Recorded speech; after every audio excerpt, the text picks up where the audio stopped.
time. Drew, how are you, man?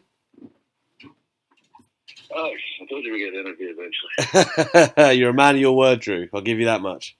Don't want to waste too much time, obviously. I think what have we got, Joel? 15 minutes? Let's go with 10 and see how we get on. All right, no worries then. Well, let's kick things off, Drew, by talking about kind of 2020 and the character shift that you've had. I feel the little bit that I do know you, that it's been more organic and more you on screen. You're more of a babyface character now, but obviously in your interviews, it's more like yourself. That's obviously a lot of people say that's important. Do you feel that's accurate and you're more comfortable than ever in the character you're portraying? Yes, you're 100% right. I'm more comfortable than ever because it is just me. I think people start to see me relaxing and having fun and started, like you say, organically getting with it. So that this guy's having a good time and he kicks ass. This is kind of fun and it was easy for me because I didn't have to go out there with any particular script. I could just go out and try things, and I'm a bit silly, a bit daft in real life. So if it bombs, whatever, that's just me in real life. Half my time my wife's telling me you're not funny or something ridiculous, but I don't mind doing it out there. I've run about my underpants for my job my entire life. I'm willing to try stuff and I'm willing to fail. I think the crowd can feel that. People keep telling me, "Oh, you're babyface, you're a good guy," or whatever. And I was like, when exactly was that babyface term? Was it when I assaulted, turned away his age, innocent tongue line, or was it when I killed Eric Rowan's pet that he loved so much? I don't remember particularly turning good. I do remember starting to have a laugh and continuing, the main theme of Drew McIntyre, which has been an ass kick. People started digging it, which is really cool. People are into it because it is genuinely just me with the volume turned up. I was about to say, I think that's the cool thing. There wasn't like an elaborate angle to really establish you in any different way. It was just organic how the crowd just came round to you. Like as a performer, that must be the best feeling that you're winning them over in the right way. Yeah, it really is. Especially like as you say, it started off organic and just being myself and having fun. We started getting with it, but then also when I started kind of getting a little more serious tone, not serious straight and eat your carcass like I've been for the past couple of years, but serious as in I started telling my story, my real story. Yeah. And people started, learning about me. Obviously those who know, but for the bigger audience, the people started hearing my real story and then they got with it as well. Now, wow, Drew's got a pretty incredible story. He's overcame. Now I can actually relate to him a little more. There's this big guy having fun. And in the past, I was this 6'5" hairy Scotsman that nobody in the world could relate to, as I always say, except the one other 6'5" hairy Scotsman in Scotsman. In Scotland, being angry all the time. Now we're giving them more material to the wow. I get this guy is big, he likes to find a kicks ass, I like that, but also, wow, he's got a real story. He's been through some hard stuff. And he's overcame, and I understand that because I've been there myself. So it's really interesting that everything about me, aside being the real me, is we're telling Drew's real story, and everybody's getting on board, which is unbelievable to me. Well, let's. I want to circle back to Royal Rumble in a minute, but let's talk about working with Brock Lesnar. And now, what I find very interesting, and this goes back to the Royal Rumble, to all the interactions you've had on Raw. Famously, John Moxley, Dean Ambrose, whatever you want to call him, has kind of accused Lesnar of dialing it in and not caring too much. But to me, and I think to the wider fans, he looks motivated as anything for this rivalry with you. He looks really committed to, he's made the Claymore, for instance, look $1 million. How has it been working with Brock Lesnar thus far? Oh, he's the man. I don't know what happened, with Ambrose situation. He's somebody that I'm friends with. There's some really great matches with, so I don't know what happened there. But my experience, Brock has gone above and beyond to ensure that I look as good as I can possibly look. I still try to go over the fact that a few weeks ago, they pointed out the fact that Ricochet gave the assist at the Rumble. They ran me down a little bit on the microphone, which generally Paul Heyman builds the opponent up, and Brock was the opponent until the match. It was the opposite this time. Paul ran me down, almost like, wait a minute, are they worried about this guy? Then I walked out, looked Brock in the eye, and dropped him 3 times. Yeah. And I'm sure you probably noticed, one of those kicks wasn't necessarily planned. He went out of his way, felt the crowd, because that's how good he is, and I'm a professional. I went off of his physical cues, so we just kept going, and I was like, wow, this guy is unbelievable, and I'm glad I'm at the level where I can just read him at the same time, and this called working together here, and he's more than willing to go overboard to make me look as good as possible and make me. Yeah, without a doubt, and obviously there's that video as well where he wants you to get the title to, to put a exclamation point on the segment, and of course like you're both really into it, and it just works. Of course, everybody tags me on that as well. Oh God, Bruce! So I forgot the thing. I was so into it. I didn't forget that he felt that in the moment and said, "Do it." Of course, the camera picked it up, and that's how much he's going. Like he's invested in this, and he's really trying to help me out. He made that call because he felt the crowd, because nobody, one, can sell like Brock Lesnar, and two, quite feels a crowd like Brock Lesnar. And my experience of anyone I've been in the ring with, like, and even talking with him backstage, the things that I'm learning, I'm like, wow, this guy gets it possibly more than anybody I've ever spoken to when it comes to there's a superstar level and being over level, and then the elite level that very few people get to. You know, right now I'm doing everything I can to learn how to get to that level, because I want WWE to be as big as it can possibly be, and I want those ratings to go back up. And I'm like a kid in college again, like I was at NXT with Shawn Michaels, sitting taking notes. Yeah, I want to get to that level. Yeah, I couldn't agree more on those points. I've always said Brock Lesnar is a crazy underrated seller, just because people don't see him do it as much in some matches, right? So it kind of gets lost in translation to some fans, but undoubtedly. A part of Lesnar's package is obviously Paul Heyman. We know he's been running a lot of Raw. It obviously naturally lends itself that he obviously must have high opinion of you too, and has been a big part of your surge over the past, well, since he's been in charge for 9 months now. So how has that been working with him, and then of course now getting into this program? Yeah, I mean, Heyman's somebody who's always got Drew McIntyre, even back in the 3MB days. You know, he would still give me some positive feedback, and you know what I can do and what I can try and pitch. He was always in my corner, and obviously outside the company I worked with Evolve, with Gabe Sapolsky, who's Paul Heyman's protege, and was the face of Evolve for a long time. So it's pretty cool that, you know, obviously Paul would be keeping tabs with Gabe, and I was able to work with the protege and finally come back to work with the master again. And when he got a little bit more power, I wouldn't be surprised. The reason I got a little more freedom is because somebody knows Drew McIntyre better than I know Drew McIntyre, and that's Paul Heyman. Yeah. And just said whoever he needed to say to, just let this guy have an opportunity, just give him a chance, even if you don't see him as a good guy. Give him a chance. He might surprise you. And I think that's a lot of what's been happening, is kind of Paul going out of his way to make sure I get the opportunity to show who Drew McIntyre really is. So I've got a few more that I want to run by. One, obviously, let's circle back to the Royal Rumble. I've spoken to a few superstars, and they don't really know their roles until maybe the day before. It's all, there's all betting things that swirl, and nobody really knows. When did you know that you were going to get, I guess, not only the win, but working with Lesnar in that capacity? And then how was it when you came back through the curtain, I guess? The day of the show, like most people. I had a feeling that we were heading the way of Brock potentially, but it almost seemed too good to be true, and like a dream scenario for me. But I don't believe anything until it happens.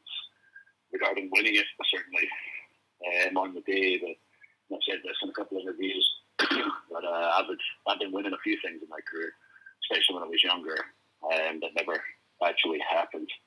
And some of them until the very last second, that had to change some very big matches.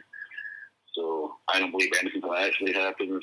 That's how I stay sane, I guess. Yeah. Because, don't go crazy. You might, they call it like on a down slope right now, but it can all turn around in a second. It's 52 weeks a year. Just remember, it can all change in a second, so I don't get down about things too much. I don't get too excited about things too much until they happen. I roll with the punches and take everything a week at a time. But yeah, it was on the day, and then again, like Brock being so smart and putting things together. The way the Rumble was put together, it was very clear vision in his head. It's all about story. It's all about what's the best story and what makes this story. And some people didn't necessarily get to probably do what they wanted to do in there. There'd be a cool moment for the match in that moment that we'd be forgotten about. And like a week from the Rumble, but if it worked for that story, it went in there. If it worked to build Brock up as the monster he truly is, which in turn made Drew McIntyre, that was me made. When I put him out because of that story, the way he built Brock Lesnar during that first 13 to 50 nominations, whatever it was, was the reason the reaction was so big. And he made sure that story was told correctly. And watching them put it together, watching them at work, that's when the first time I went, wow, this guy's really like a genius. Yeah. I did not know this before. They were just watching it. Yes, I should have known, but actually just watching him operate and how he's all about the bigger picture, not the reaction in the moment, not about, I'm clapping my hands right now, not about this. That's not what it's about. It's about getting people invested and making people care Yeah. about the future of the day. And to see the big featured match and to see him operate that way and think that way about the bigger picture, is very inspiring. A few guys saw it. Hopefully they were inspired by it as well. And that elimination when he went out, I've never heard anything like it in my entire career.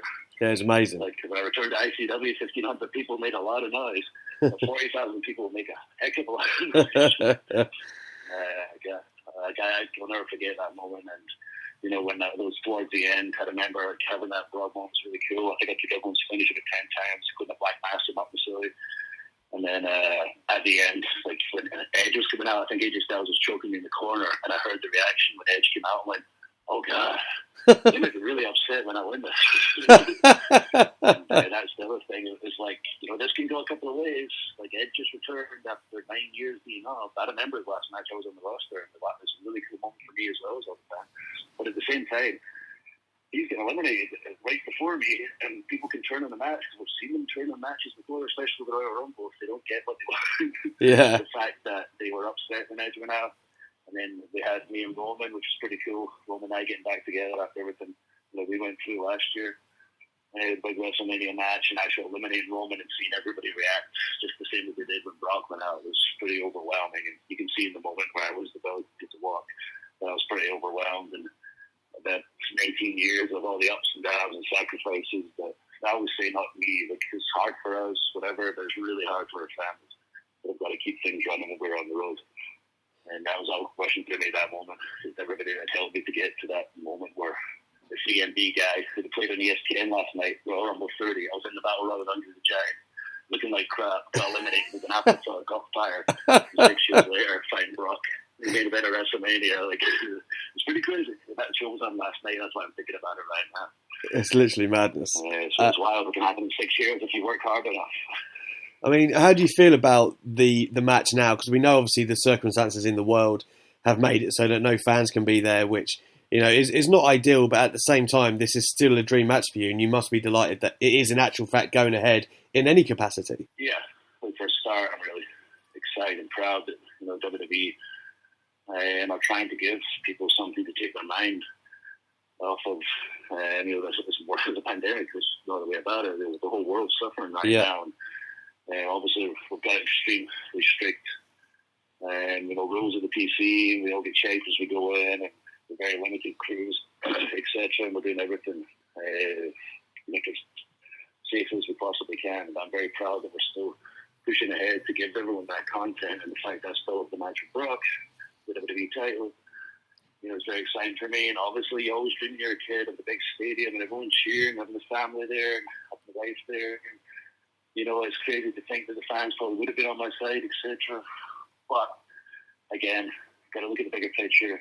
It's not about my moment that people remember on the night and may forget not long after. It's about what's going on in the world right now. And if I can still get my title shot and I can still entertain the world during this time, and if I can become, when I become WWE champion. And I want to be the guy leading WWE, and in that difficult time, not for the company. This has been champions like Brett and Sean in the past who were champions during difficult times for the company. This is a difficult time for the world. And I want to be the guy that's pulling the wagon during this time. And when finally I walk out in front of a crowd for the very first time, that's not going to be my Mania moment. That's going to be our wrestling moment. Yeah. And that's how I see everything right now. Closing question, and it's a very simple one. You and Brock, main event one night. Who would you have as the other main event? I think I've seen Roman pushing the main event with him and Goldberg, and I respect Roman more than most people in the world. But I won the Royal Rumble, mate, so realistically, I'm the main event. So Brock and I main event night 2. I'm going to pick, because that's the obviously one that sends everybody home. So for the first night, I'll go for.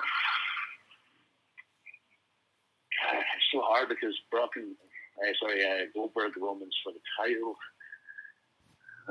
which is very important. Should be the main event, but Edge and Randy is so personal and so well built. And like the situation we're in isn't ideal for most people when having matches, but I know these guys are still such good sellers and such storytellers. It's going to be like a cinematic masterpiece watching their match. Yeah. The way I vision it in my head, the way they work, and the way their facials and their storytelling, I imagine their match more like watching a movie. Like Brock and I imagine more like a bar fight that's very uncomfortable to watch, which I think would be cool to play down the camera to everyone at home. For me, I think they can be smart about it, and you just got to think obviously bigger picture. How do you work within these environments to make it interesting for people at home? That's the way I see our match. But I think I have to pick Edge and Randy talks. It's going to be watching a movie, even though I think the title should be that. So the Edge, Randy, me and Brock. Sorry, my daughter's just invaded our interview. Yeah, we're all working from home. Yeah, you heard her, mate. She was on board. I think Roman's going to run down Goldberg pretty quick. I think Fiend's going to take down Cena in pretty convincing fashion for his revenge, and I think Roman's going to take down Goldberg in pretty convincing fashion. And I think Edge and Randy, myself and Brock are probably going to put in a little bit more time. So there's another reason why. I don't know this to be fact. This is just how I feel. No, I like it. I agree with you too. And do you know what? A lot of the wrestlers I've spoken to and people in the business, all of them kind of want Edge to have that main event spot as well, because it means obviously a lot with him coming back, like you said. So there's a lot of rationale behind it, mate. It's not because the title should be last.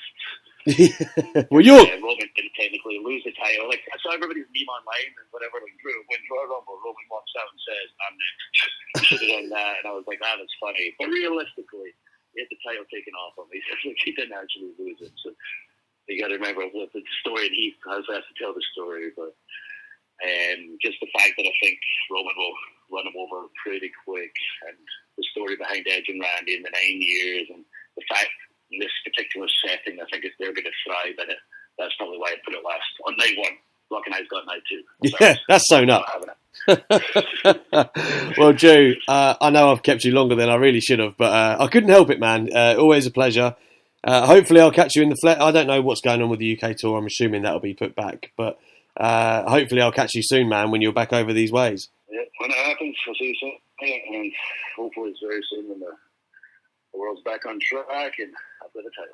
Yeah, and you'll be carrying some hardware. Oh. All right, man. Thank you very much. So, and appreciate it. You don't need the luck, but good luck anyway, man. Well, thank you, mate. I'll need to at least observe some of the strikes. I'll be thinking of you. Yeah, it's not going to be much adrenaline in the performance center. I'm going to feel like a straight with Brock Lesnar. That's the same thing I never thought I'd say. I'm having a bar fight with Brock Lesnar. Anyway, take it easy, Vigan. See you later.